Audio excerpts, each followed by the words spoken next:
भगवते वासुदेवाय।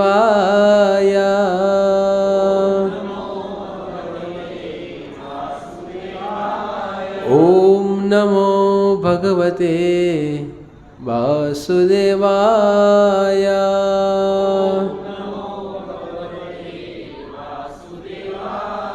ओम नमो भगवते वासुदेवाय।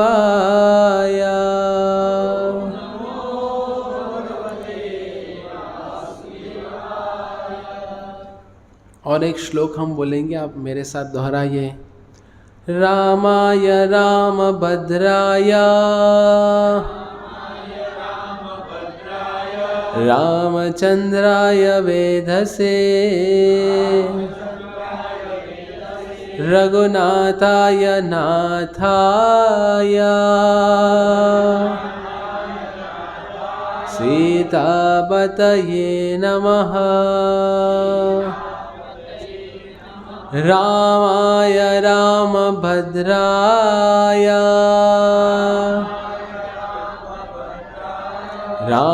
रामचंद्राय वेधसे रघुनाथाय नाथाय सीताय पतये नमः। रामाय रामभद्राय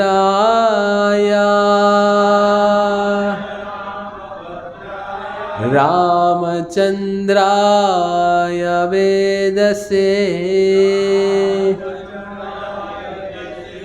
रघुनाथाय नाथाय सीताय पतये नमः। श्रीमद् भगवद गीता यथारूप अध्याय 4 श्लोक क्रमांक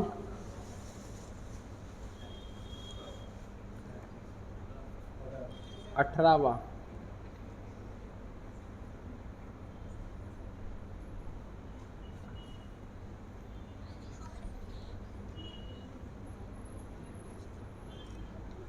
शब्द पाठ। कर्मणि अकर्मा यह पश्येत् अकर्मणि च कर्मा यः स बुद्धिमान् मनुष्येषु स युक्तः कृत्स्न कर्मकृत्।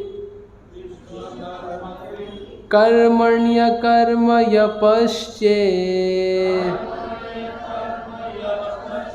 कर्मणि च कर्म यः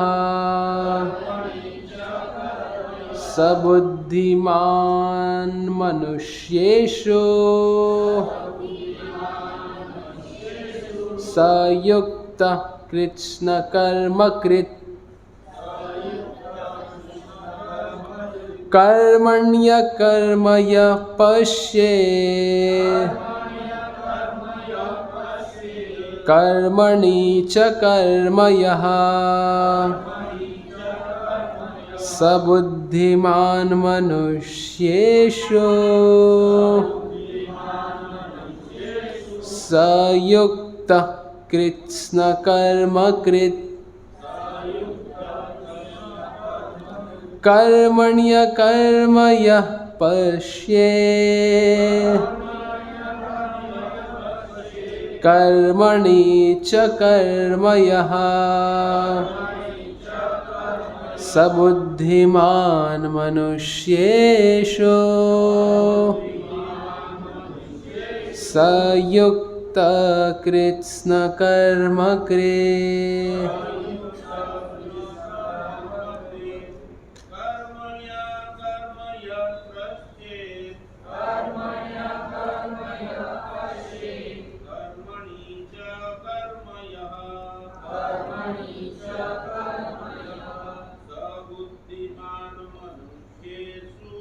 Sabu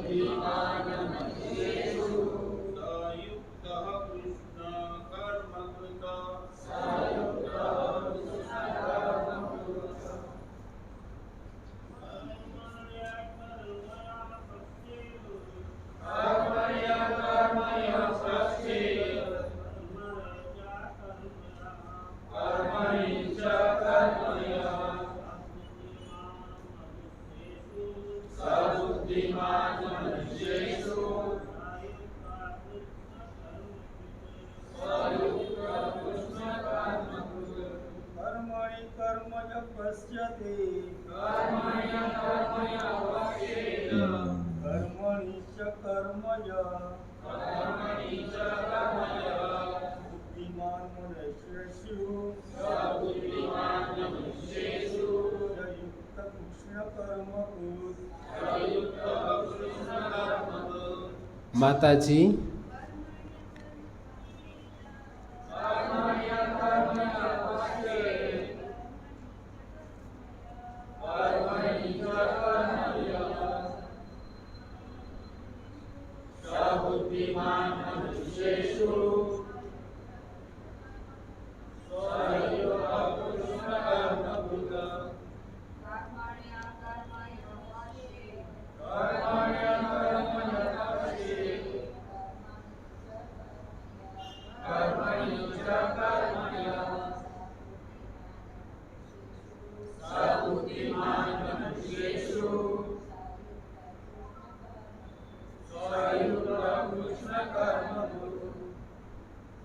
देवहूति माता जी,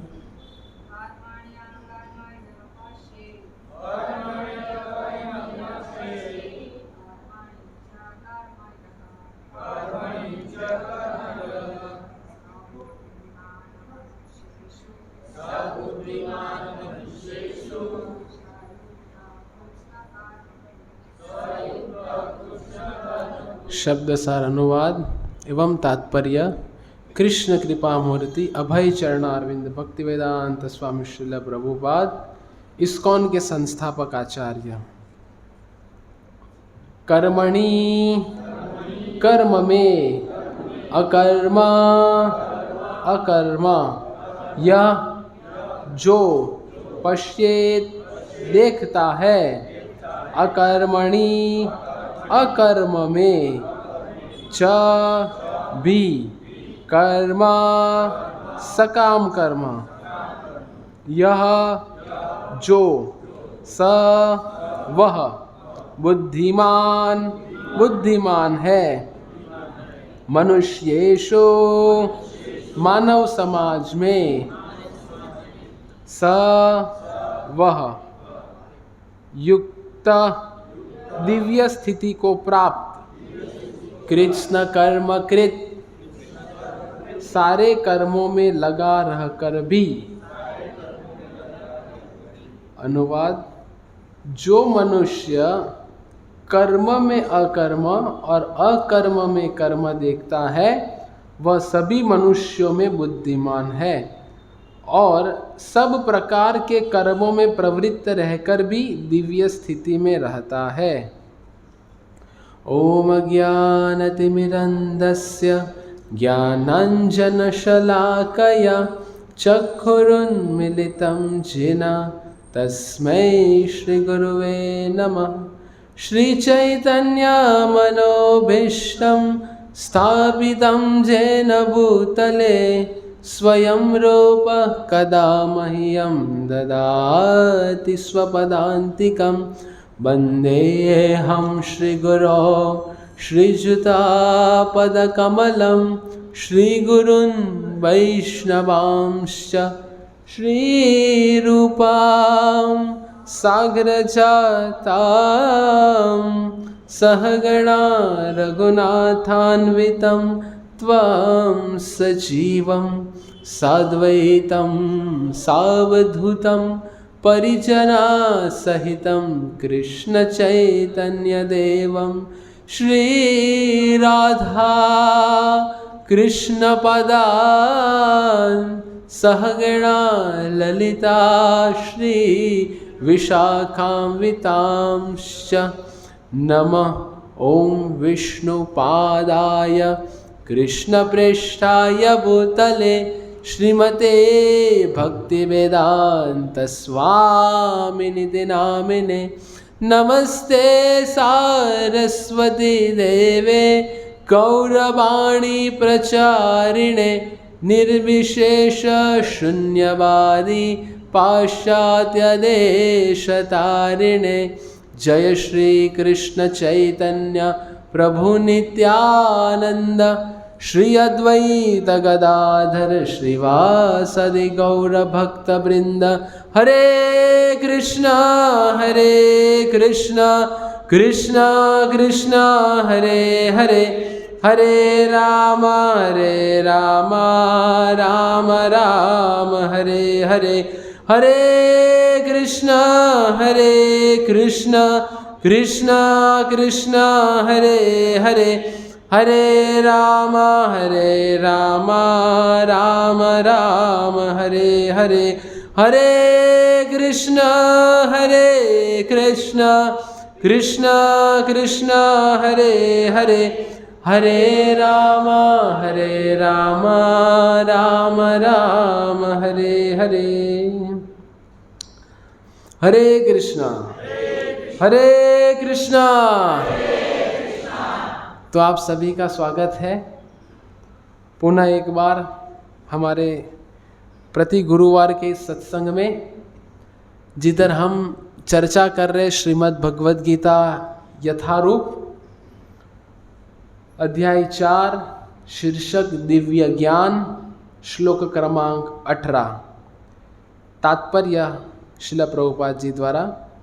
कृष्ण भावनामृत में कार्य करने वाला व्यक्ति स्वभावतः कर्म बंधन से मुक्त होता है। उसके सारे कर्म कृष्ण के लिए होते हैं, अतः कर्म के फल से उससे कोई लाभ या हानि नहीं होती।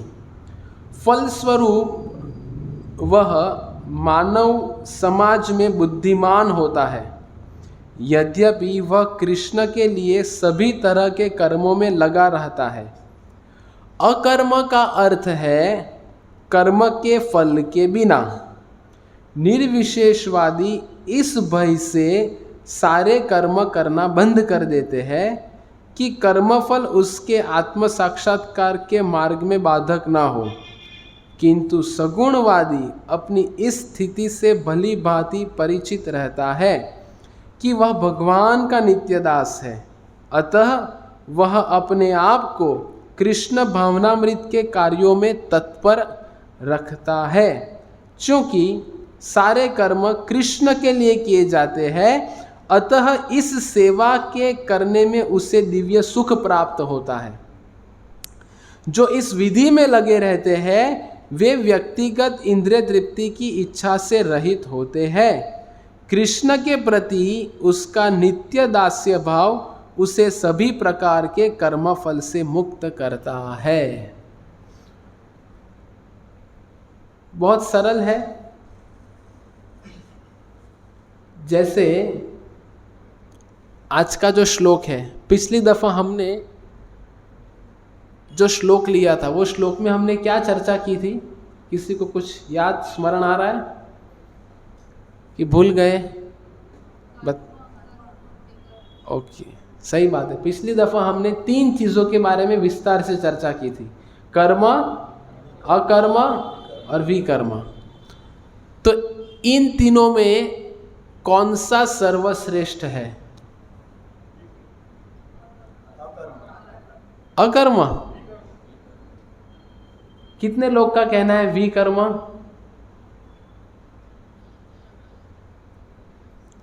ठीक से हाथ ऊपर कीजिए। विकर्म। ओके। कितने लोग का मानना है अकर्म? और कितने लोग का मानना है कर्म? कर्म ही पूजा है। चलो अच्छा है, ये स्तर में तो कोई नहीं है। मतलब इतना तो फायदा हुआ, क्योंकि आज का मानव समाज क्या कहते हैं? मेरे लिए कर्म ही पूजा है। मैं कोई भगवान में मानता नहीं, मुझे कुछ नहीं करना, बस मैं अच्छे कर्म करूँगा, अस्पताल बनाऊँगा, रक्तदान करूँगा, चक्षुदान करूँगा, किडनी दान करूँगा, कान दान करूँगा, हाथ दान करूँगा, इत्यादि इत्यादि इत्यादि। तो एक स्तर ऊपर आ गए हम। अभी पहले ये समझ लेना है कि हम भली भांति समझे कर्म क्या है, अकर्म क्या है और विकर्म क्या है। कर्म मतलब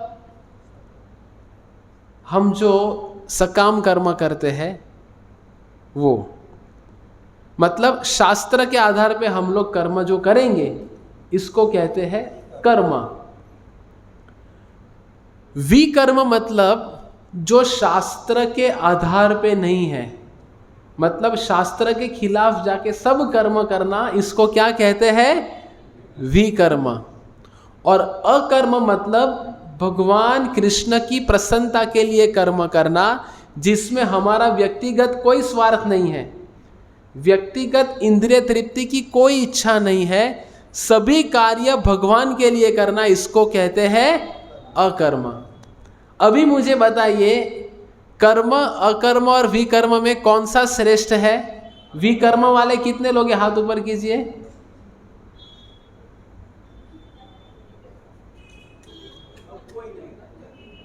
अभी समझ गए? विकर्म मतलब क्या?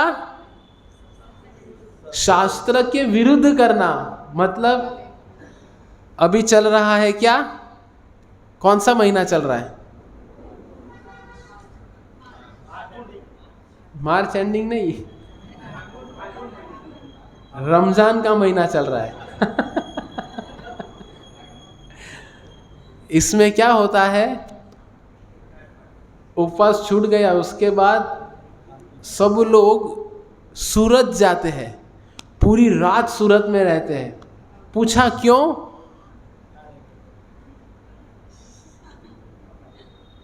तंगड़ी तोड़ने के लिए, अपनी नहीं, मुर्गी की। तो इसके लिए, इसको क्या कहते हैं? इंद्रिय भोग। जैसे वो लोगों ने शास्त्र को गलत दृष्टि से समझा है, हालांकि उनके भी अधिकृत शास्त्रों को अच्छे से समझा जाए तो उसमें भी अनुमोदन नहीं है कि ऐसे जीव की हत्या करके खाया जाए। और अगर खाना है तो उसके लिए शर्त है कि मांस, मतलब मैं अभी तुम्हें काट के खा रहा हूं, अगले जन्म में तुम मुझे काट के खाना। पर आजकल को ऐसा करता है, आज तो कसाई की दुकान से लेके आते हैं, घर पे बनाते और खा लेते हैं। उनको बोले मैंने किधर काटा? नहीं। पर सब लोग ये विधि में शामिल है। तो शास्त्र हमारे हिंदुओं को भी यही दशा है, हम लोग भी खाते हैं, है ना। जैसे श्रावण महीना आता है ना, अभी मैं मंदिर से घर की ओर जब निकलता हूँ तो मेरे रास्ते में बहुत सारे ये खातकियों की दुकानें दिखती हैं। तो जब मैं श्रावण मास में गुजरता हूँ तो सब खाली रहती। तो एक बार मुझे जिज्ञासा हुई तो मैं रुक गया उधर पूछने के लिए। ऐसे कपड़ों में मैं गया तो उसको प्रश्न पड़ा, महाराज। मैं बोला चिंता मत करो, कुछ लेने नहीं आया हूँ। तो मैंने प्रश्न किया कि हर रोज़ लंबी लाइन लगती है आपकी दुकान में, अभी भीड़ नहीं दिख रही। तो बोले महाराज श्रावण महीना चल रहा है। तो इसका तात्पर्य क्या है समझ में आया? मुस्लिमों से ज़्यादा हिंदुओं की लाइन ज़्यादा लगती है खाने के लिए। ये सब क्यों? क्योंकि हम लोग शास्त्र ठीक से समझे नहीं हैं। शास्त्र को तोड़ मरोड़ के हम लोग समझते हैं हमारे हिसाब से, तो वैसे हमें नहीं समझना है। तो आज के श्लोक में भी अकर्म ये शब्द के ऊपर चर्चा हो रही है। तो एक होते हैं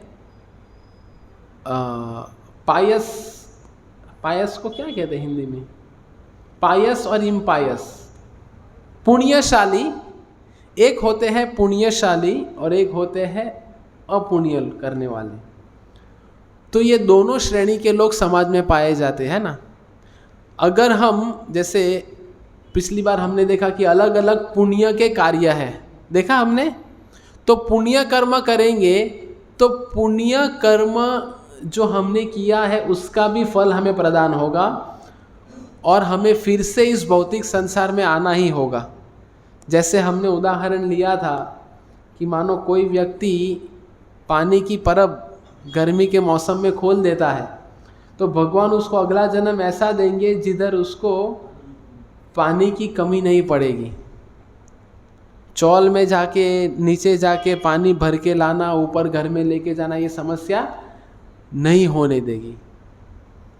तो ऐसे ये होते हैं कर्म, पुण्य कर्म सब लोग हम कहते हैं, और एक होते हैं पाप कर्म।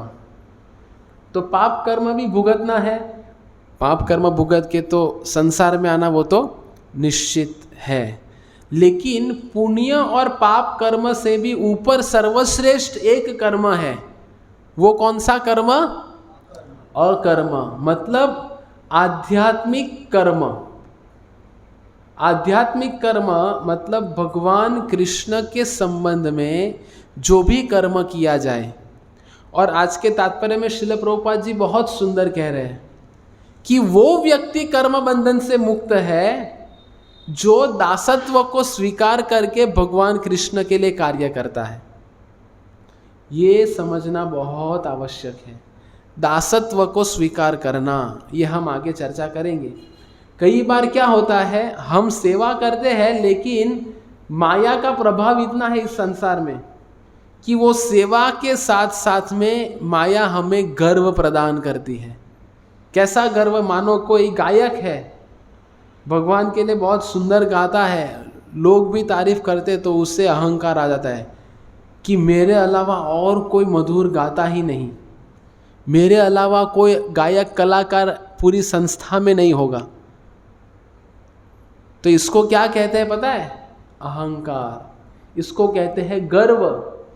वो भगवान नहीं स्वीकार करेंगे। कोई रसोई बना रहा है लेकिन ऐसा समझेगा कि मेरे जैसा स्वादिष्ट व्यंजन कोई बना ही नहीं सकता, तो वो भगवान स्वीकार नहीं करेंगे। वो भोग कैसा रहेगा जानते हो आप? अगर कोई व्यक्ति भगवान के लिए पुष्प की माला बना रहे हैं लेकिन ये सोचेंगे कि मेरे जैसी माला वो माता जी बनाती ही नहीं, तो वो हार भगवान के गले में फूलों का हार नहीं, वो कांटों का हार है। और वो व्यंजन गर्व से बनाया हुआ, वो स्वादिष्ट व्यंजन नहीं, लेकिन पूतना ने जो भगवान को दूध पिलाया उसके समान है वो व्यंजन।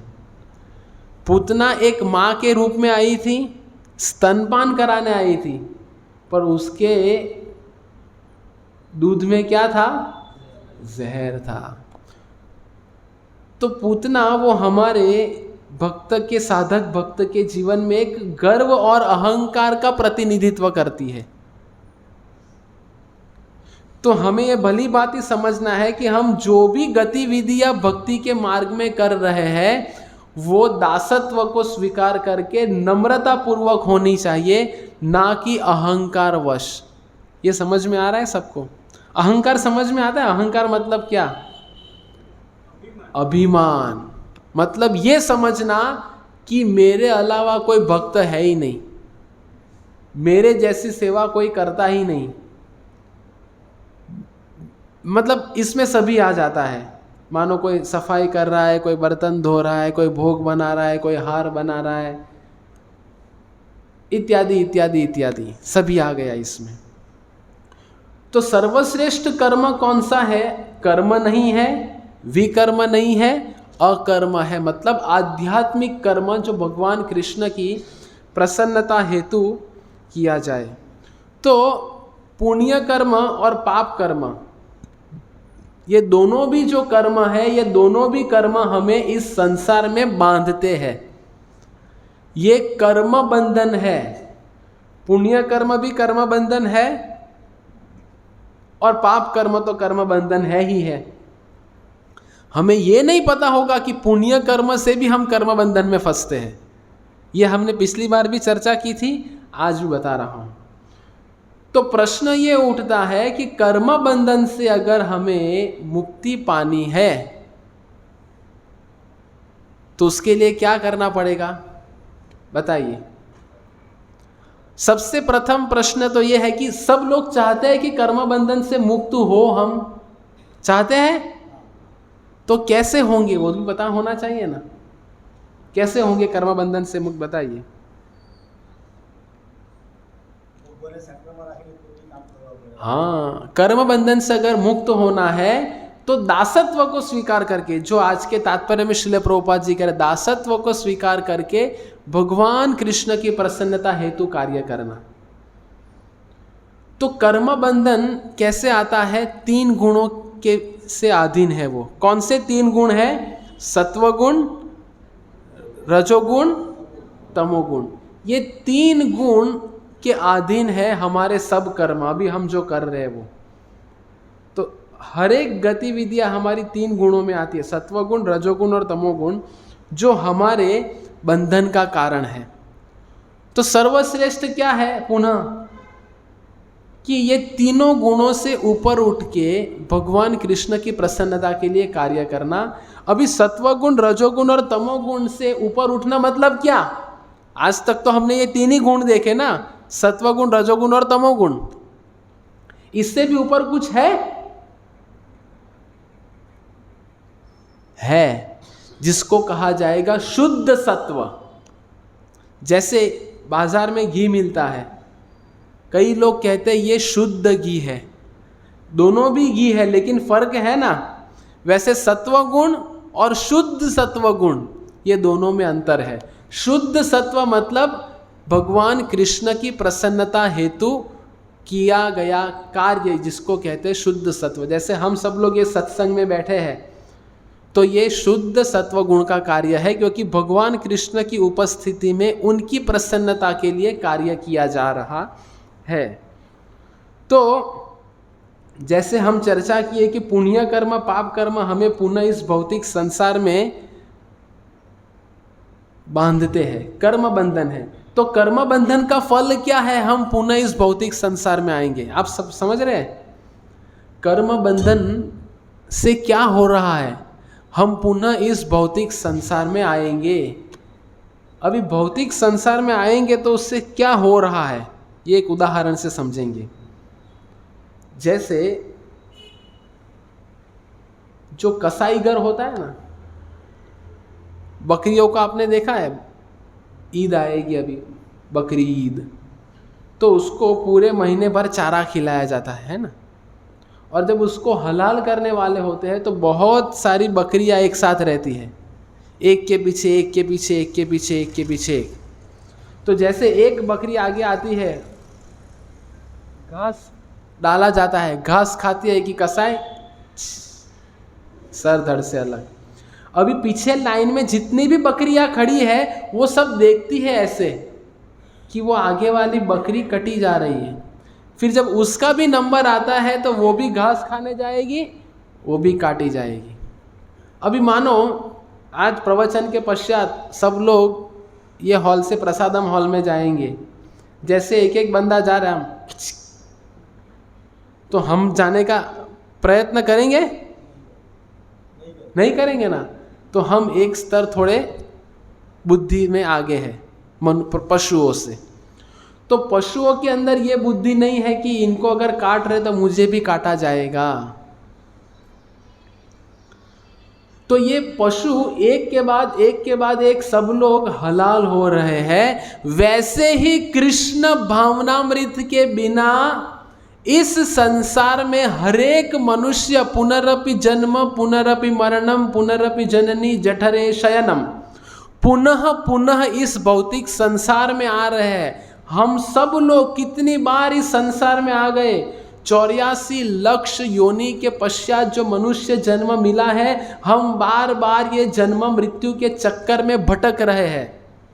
तो जैसे एक के बाद पशु हलाल हो रहे हैं, उसी तरह कृष्ण भावनामृत के बिना हरेक मनुष्य इस संसार में पुनः पुनः आ रहे हैं.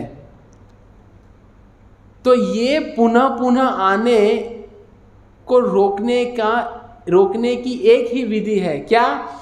कि इस मनुष्य समाज में क्या आवश्यकता है, जो आज का विषय हमने लिया है. क्या विषय है? मनुष्य समाज की आवश्यकता. तो इसके पहले मैंने सब कुछ बताया कि आज मनुष्य समाज में क्या चल रहा है, यही सब चल रहा है. तो मेरा प्रश्न आपसे है कि आज के इस आधुनिक 21वीं सदी कि मनुष्य समाज में हम सब लोग जो जी रहे हैं तो क्या आवश्यकता है, बताइए। मनुष्य समाज की क्या आवश्यकता है, कोई बता पाएगा?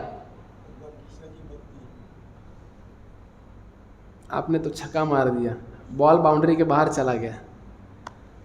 बाकी कोई बोलना चाहेगा? क्या आवश्यकता है मनुष्य समाज की? स्मार्टफोन, हाँ या ना? ना, चलो ठीक है। कंप्यूटर, कंप्यूटर लैपटॉप, अरे हाँ या ना? पक्का? आज प्रवचन के बाद सब जमा कर लूंगा सबका। आप लोगों ने बोला है सबके मोबाइल, 100 लोग के मोबाइल जमा हो जाएंगे आज। एआई की जरूरत है समाज में? बहुत अच्छा। आज के समाज में एआई की जरूरत है, हाँ या ना? थोड़े कंफ्यूज हो रहे हैं, कैसे ना बोलूं, जरूरत तो है ना, उसमें ही जी रहा हूं। लेकिन एआई से क्या हो रहा है? क्या, देखो हमें यह समझना है कि मनुष्य समाज में मैं जो भी मेरी ज़रूरत समझ रहा हूं, क्या वो ज़रूरत मुझे इस भव सागर से मुक्ति दिलाएगी? अगर वो मुझे मुक्ति दिलाएगी तो उसकी ज़रूरत है, अगर नहीं दिलाएगी तो उसकी ज़रूरत नहीं है। तो अभी हम व्यक्तिगत रूप से अगर देखें हमारे जीवन में, तो इतनी ऐसी सारी चीज़ें हैं जो हमारे जीवन की बिन ज़रूरी आवश्यकताएं हैं, जिसको अंग्रेजी में कहते हैं अननेसेसरी नेसेसिटीज़। ऐसे कितनी सारी वस्तुएं हैं जो बिन ज़रूरी है हमारे जीवन में, लेकिन उसको हम पाल पोस के बड़ा कर रहे हैं,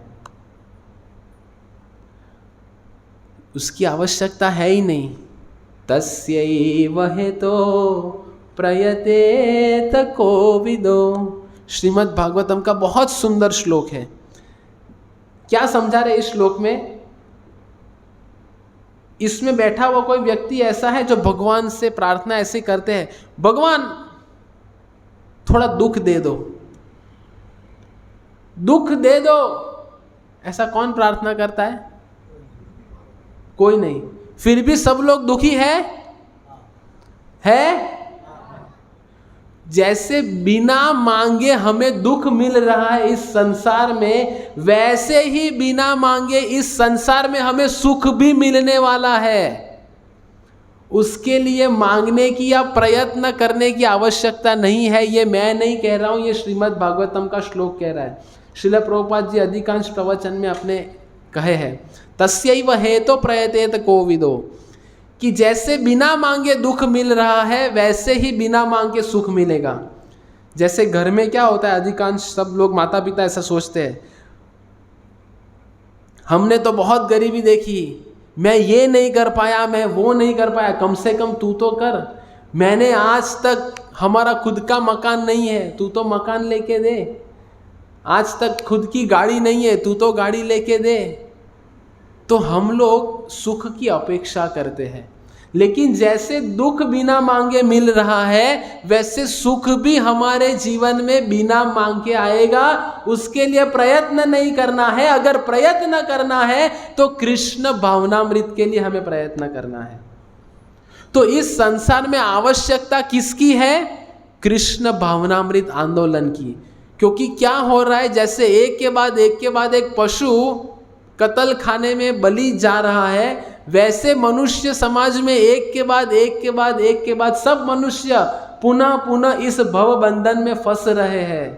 तो ये भव बंधन से अगर मुक्त होना है तो हमें इस संसार में कृष्ण भावनामृत की आवश्यकता है।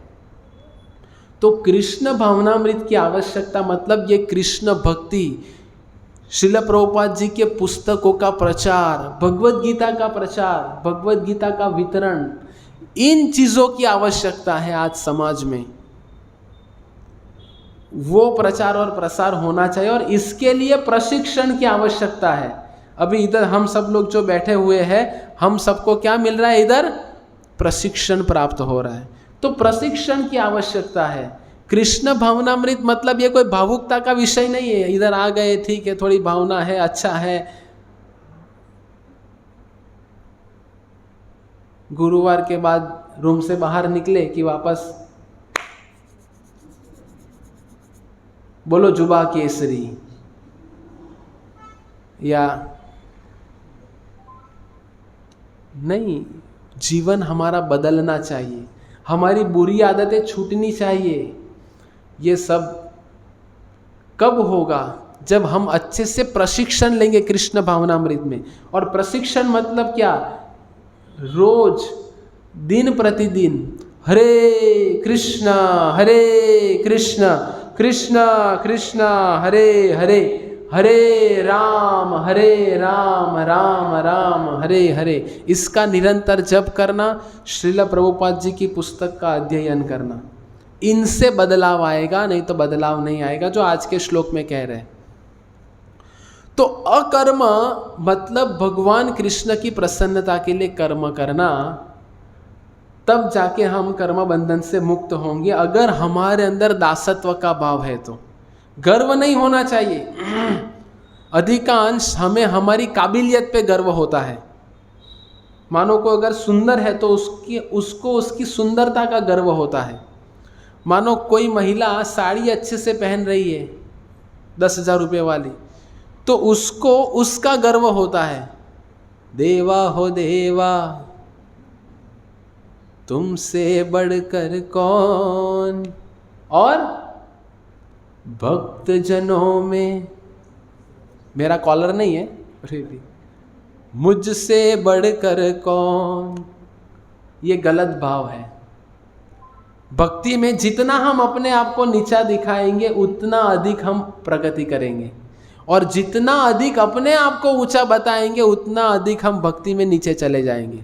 इसीलिए चैतन्य महाप्रभु ने कहा है क्या? तृणादपि सुनिचैन तरोरपि सहिष्णुना अमानी न मान देना कीर्तनिया सदा हरि। भगवान हरि का कीर्तन निरंतर कब कर पाएंगे? जब हमारे अंदर गर्व नहीं होगा, अहंकार नहीं होगा। तो आज हमें ये सीख लेना है कि सेवा करनी है पर दास्य भाव से, कि मेरे से अधिक भगवान की सेवा और कोई भक्त भी कर रहे हैं। जैसे ब्रज भाव क्या है? जब गोलोक वृंदावन में श्रीमद् भागवतम के 10वें स्कंद में इसका वर्णन है, जब गंधर्व और गोपियाँ जब भगवान का गुणगान कर रही होती है, तो उस बीच एक भौरा आता है, भौरा भौरा गुनगुनाता है। तो सब गोपियाँ, सब गोपागण, सब गंधर्व, गंधर्व मतलब कौन? जो अच्छे से भगवान के लिए गाते हैं उनको गंधर्व कहते हैं। तो ये सब लोग शांत हो जाते हैं। क्यों शांत हो जाते हैं पता है? क्योंकि ये भंवरा भी भगवान का गुणगान कर रहा है, तो भंवरे के गुणगान में मैं क्यों बाधा बनूं? ये सोच के सब गंधर्व, ये सब लोग शांत हो जाते हैं। अभी हमारी स्थिति देखिए, मानो कोई अच्छा गायक है, वो गाता है, अगर दूसरा कोई गाने वाला जब बोले भाई बैठ, मैं गाऊंगा, मैं माइका लाल हूँ। कोई रसोई बना रहा है, बैठ, मेरे हाथ का अच्छा बनता है। ये उदाहरण दे रहा हूँ। तो इससे ये समझना है कि ब्रज भाव ये है कि मेरे से अधिक अगर कोई अच्छा वैष्णव भगवान की सेवा कर रहे हैं तो मैं उन्हें योगदान दूंगा। कई बार क्या होता है, मानो कोई दूसरा व्यक्ति सेवा कर रहा है तो हम साइड पे बैठ जाते हैं, हम बोलते देखते हैं, हम जानबूझ के कुछ बताएंगे नहीं उनको, देखते कैसा बनाता है या कैसे बनाती है, मैं भी देखता हूँ। फिर बनाने के बाद सब हो जाने के बाद हम बोलते हैं अगर अच्छा भी होगा तो हम बोलते हैं। कई लोग की ऐसी आदत होती है पता है, वो लोग कभी भी गुणगान नहीं कर सकते। हम पूछेंगे कैसा प्रसाद बना, ठीक था, इसमें ये डालना चाहिए था तो और अच्छा बनता था, इसमें ये डालना चाहिए था तो और अच्छा बनता था। तो ये सब मनोवृत्ति से हमें ऊपर उठना है अगर कृष्ण भावना में स्थित होना है। तो भगवान हमसे प्रसन्न है ये कैसे समझ में आएगा? कोई बता सकता है? इसका मापदंड क्या है कि भगवान मेरी सेवा से प्रसन्न है? नहीं तो हम लोग क्या है, भगवान मुस्कुरा रहे हैं मतलब भगवान प्रसन्न। देखो मैं भगवान से पास देख रही थी, भगवान के वेणी गिर गई मतलब भगवान मेरे से प्रसन्न है। ये मापदंड है। तो क्या मापदंड है, भगवान हमसे प्रसन्न है कि नहीं? આપણે જે કાર્ય કરીએ એ શાંતિપૂર્વક પૂરે થાય. અત્યારે તો આપણે પ્રસાદ બનાવતા હોય તો પ્રસાદ બી સારો બન્યો હોય આપણાથી તો એવું આપણે ભગવાને આપણે પસંદ છે આપણે. नहीं, ये हमारी भावना हो गई, ये हमने समझ लिया। लेकिन क्या शास्त्र विधि क्या है समझने की, कि हम जो अकर्म कर रहे हैं भगवान की प्रसन्नता हेतु, जो ये श्लोक में बताया है। हाँ बताइए।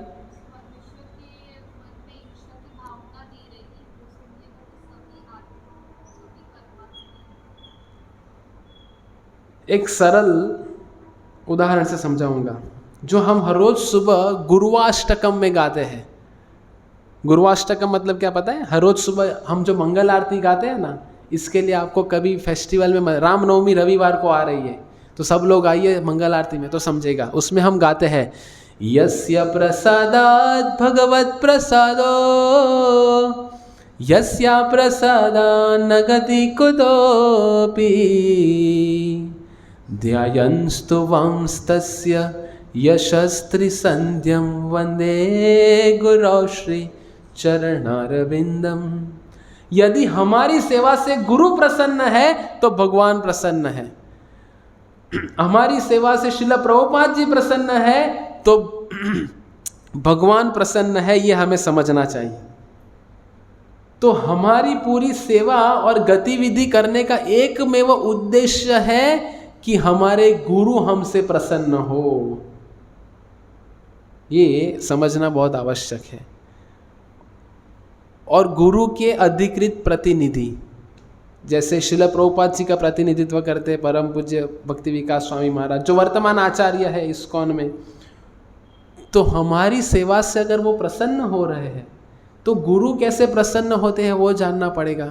तो गुरु प्रसन्न कब होते हैं? जब हम सब लोग एक साथ में एकजुट मिलके जब भगवान की सेवा करेंगे। जैसे भगवान की माला बहुत सुंदर बनी है, तो माला सुंदर क्यों दिख रही? मानो ये माला पूरे पीले कलर के गेंदे की बना दी जाए, पूरा पीला कलर का है, तो कैसे दिखेगी? ठीक था। लेकिन अभी सब अलग अलग है तो अच्छी दिखती है। तो अलग अलग पुष्प है लेकिन वो सब एक धागे में बंधे हुए हैं। वो जब भगवान के गले में जाते तो भगवान को प्रसन्नता देती है। वैसे हम सब लोग व्यक्तिगत रूप से अलग अलग है, लेकिन जब एक धागे में पिरोए जाएंगे तब जाके वो गुरु और भगवान को प्रसन्नता देते हैं। तो व्यक्तिगत मेरा स्वभाव अलग है, व्यक्तिगत मेरा मंतव्य अलग है, लेकिन एक दूसरे के मंतव्य को मान देते हुए थोड़ा बहुत मतभेद होगा, उसको सहन करते हुए जब एकजुट हो जाएंगे, किसके लिए? भगवान की सेवा के लिए, तब भगवान और गुरु प्रसन्न होते हैं। समझ में आया? इसका सर्वश्रेष्ठ उदाहरण हम श्री रामायण में से देखेंगे। अभी रामनवमी आ रही है ना, तो ये भगवत गीता पे से हम रामायण में आए अभी। तो ये रामायण का एक प्रसंग है। कैसे? दशरथ महाराज ने ये घोषित कर दिया कि दूसरे दिन प्रभु श्री रामचंद्र जी का राज्याभिषेक होगा। और जब दूसरे दिन का सूर्य उदय होता है तो समझ में आता है कि पूरी अयोध्या, जैसे ये घोषणा हो गई कि रामचंद्र जी राजा बनने वाले हैं, तो सब अयोध्यावासी के अंदर उमंग उत्साह छा गया। लेकिन दूसरे दिन सुबह जब देखते हैं तो सब मायूस। तो रामचंद्र जी प्रश्न पूछ रहे कि ये ऐसा क्यों है अयोध्या? तो जाते हैं, सबको पूछते हैं, फिर उनको समझ में आता है कि मुझे 14 वर्ष के लिए वनवास जाना है और भरत जी को राजगद्दी मिलने वाली है। तो प्रभु श्री रामचंद्र जी अपने उदाहरण से बता रहे हैं। क्या? जैसे मानो हम आज अनाउंसमेंट कर दे, घोषणा कर दे कि अगले गुरुवार को ये प्रभु जी या ये माता जी को इधर सत्कार किया जाएगा, सम्मानित किया जाएगा। तो वो सज धज के आएंगे, आज तो मेरा पूरा हफ्ता भर चल रहा है, अगले गुरुवार को मेरा सम्मान होगा, अगले गुरुवार को मेरा सम्मान होगा। और वो गुरुवार को किसी दूसरे का सम्मान कर दिया जाए तो क्या होगा? देखा जो तुझे यार, दिल में आग लग जाती है ना। तो प्रभु श्री रामचंद्र जी की प्रतिक्रिया क्या थी जब प्रभु श्री रामचंद्र जी ने ये सुना कि भरत जी को राजा बनाना है, मुझे 14 वर्ष के लिए वनवास जाना, तो बोले बस इतनी सी बात के लिए मेरे पिता इतना बड़ा विलाप कर रहे हैं, इतनी सी बात, मैं चला जाऊंगा वनवास, इसमें क्या बड़ी बात है। रामचंद्र जी ने कोई वकील नहीं बनाया केस लड़ने के लिए। तो ये था प्रभु श्री रामचंद्र जी की नम्रता कि आज्ञा को उन्होंने स्वीकार कर लिया। एक क्षण था कि वो राजा बनने वाले थे और दूसरे क्षण में ये हो गया। तो जैसे प्रभु श्री रामचंद्र जी निकल गए वनवास के लिए, अभी सुमंत्र जो थे वो भगवान के रथ को चला रहे थे, उनको अयोध्या के सीमा तक छोड़ने के लिए। तो जैसे रथ आगे बढ़ रहा है, पूरी अयोध्या वासी पीछे जा रही है और दशरथ महाराज भी जा रहे हैं, बिलखते हुए, विलाप करते हुए पीछे पीछे भाग रहे, मत जाओ मत जाओ। सुमंत्र को कह रहे रथ को धीरे चलाओ। अभी प्रभु श्री रामचंद्र जी कह रहे सुमंत्र को रथ को तेजी से चलाओ, क्योंकि मैं जितना ज्यादा रहूंगा पिताजी को विलाप होता रहेगा। फिर जैसे सीमा पे पहुंच जाते हैं कि अभी बिछड़ने वाले होते हैं, तो संध्या का, रात्रि का समय हो जाता है। तो प्रभु श्री रामचंद्र जी रथ के ऊपर चढ़ जाते हैं। क्यों रथ के ऊपर चढ़ जाते हैं? हम जब रामायण पढ़ते हैं हम देखते चलो ठीक है, रथ के ऊपर चढ़ गए, फिर चल गए, चलने लगे, चलो वनवास शुरू हो गया। आचार्य कहते हैं कि प्रभु श्री रामचंद्र जी भली भांति जानते थे कि ये मेरा अयोध्या वासियों को अंतिम दर्शन है। इसके पश्चात अयोध्या वासी को 14 वर्ष तक राह देखनी पड़ेगी मेरे दर्शन के लिए। तो सब अयोध्या, रामायण क्या है, जब तक आंखों से अश्रु नहीं आते तब तक रामायण समझे नहीं हम। इतना दिलचस्प है ये रामायण, और रामायण हमें कितनी अच्छी शिक्षा प्रदान करते हैं। इसके पश्चात क्या कह रहे हैं वो हमारे दिल को दहलाएगा। उसके बाद हम प्रवचन को विराम देंगे।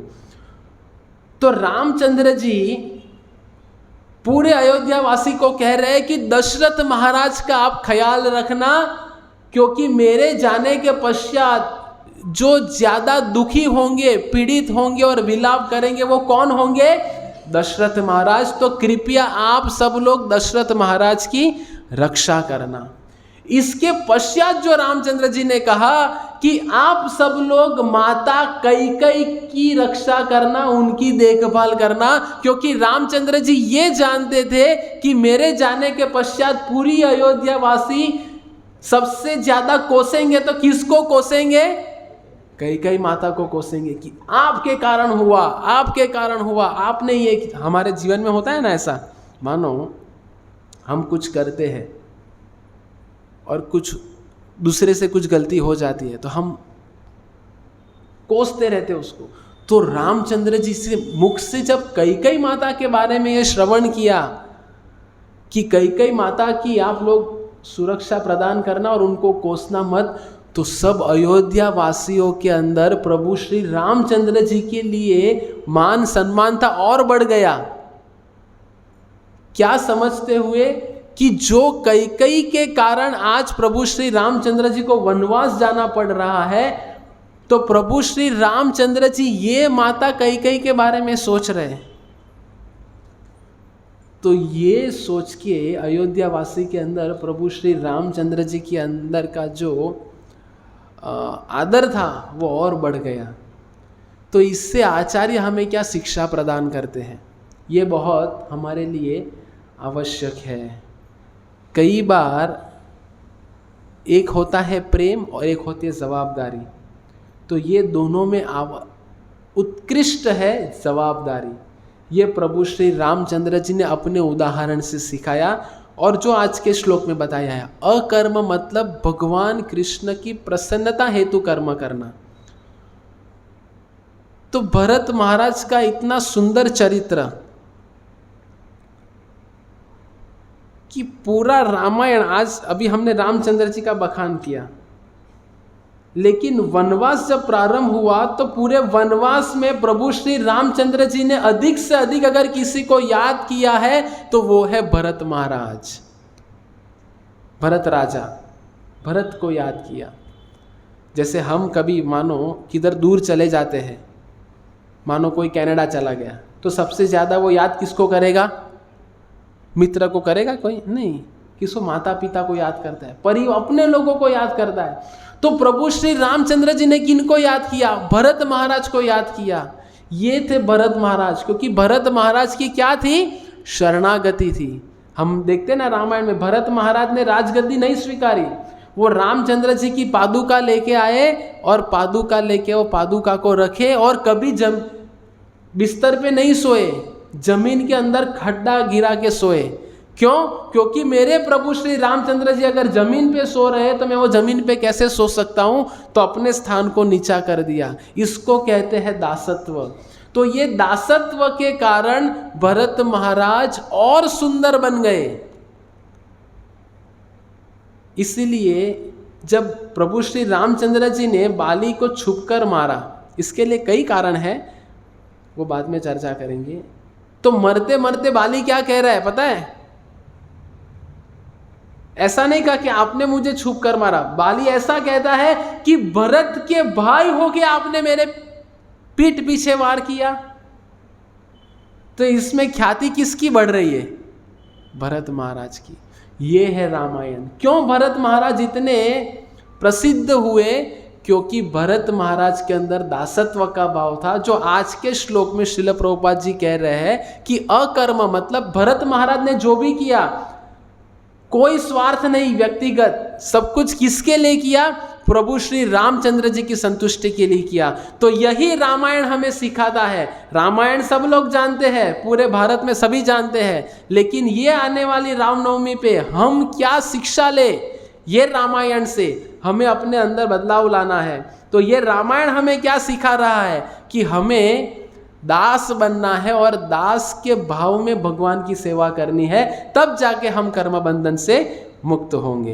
हरे कृष्ण कृष्ण कृष्ण हरे हरे, हरे राम राम राम हरे हरे। श्रीमद् भगवद गीता यथारूप की, श्रील प्रभुपाद की जय। गौर प्रेमानंदे। किसी का कोई एक प्रश्न? हरे कृष्ण। सभी के लिए प्रसाद है।